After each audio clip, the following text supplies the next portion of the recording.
Hello everyone, my name is Kiera and welcome to my classroom. On this channel, I will be putting out videos about my online ESL experience, ESL learning tips, business tips because teaching online is essentially a business, and any other videos that you guys would like to see.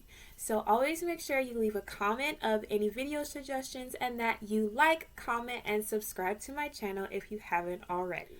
Okay, in today's video, I will be sharing 3 things to keep your students motivated, engaged, and always having fun while teaching ESL, whether online or in person.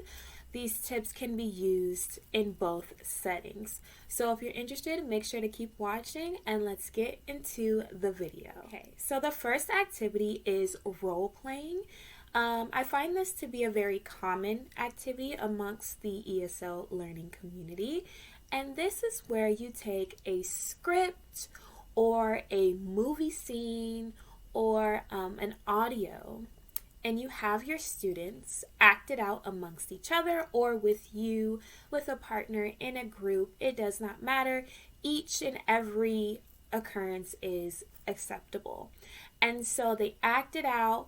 Well, first they listen or see it, take note of the language being used, the situation, the setting, and the tone and intonation, and then they emulate it. And so they go off in their partners, they practice role playing and acting out the scene or the audio, and it just helps with their fluency. It helps with thinking fast on their feet because sometimes, they won't remember the whole script word for word. So it allows for some improv, and it's very fun, very creative. Most times the kids are having a very fun time doing this activity, and it gives them the opportunity to get up and talk to each other and be silly, essentially. This works for adults too. They like it. Helps bring everyone in a more comfortable setting so they won't be shy, and it's just very fun. So role playing, very, very fun activity. I will always recommend it. You can always find short videos for them to practice with, dialogue scripts and or audio clips. So keep that in mind. The second activity is what I call the picture story or picture video activity, whichever one, because you can use videos or pictures. Oh my goodness, I love this activity. It's super fun for you and the student to see what they come up with. So what you do is you show them a picture or a short video, and what they do is create a scenario or a story behind it. So after showing them the visual, they are free to decide what is happening in that moment or what's going to happen next. It's a great way to build on their English vocabulary, help them write out sentences and grammar using the correct grammar structure, and it just helps with their creativity and imagination. They love it. My younger students love it. My older students love it. It's absolute fun, and I love reading what they come up with because they are very talented storytellers. And so sometimes if you want, or if your lesson is tailored to certain vocabulary words, you can list those vocabulary words that they have to use, and then they create the story that way. If your lesson is tailored to more of a grammar structured lesson, then you can put the example of how their sentences should be formatted, and then they can copy that model and create a story that way as well. So picture story activity, video story activity, whichever one you want to use, pictures or videos. Super fun, super creative, and a great way for them to stay engaged because they always want to create something related to their lives or something they're interested in. So very fun activity. Keep that in mind as well.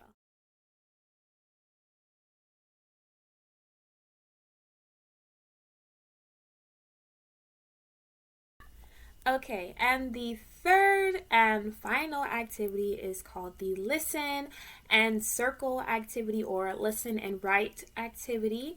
What you'll do is have your students listen to a song or some sort of audio in which they're listening for specific vocabulary words, themes, certain sounds if you're working on phonics. So it's room for you to explore and have fun with that. And they love it. They love listening to music. They love being able to try to search and be like, oh, I heard this, or I noticed that.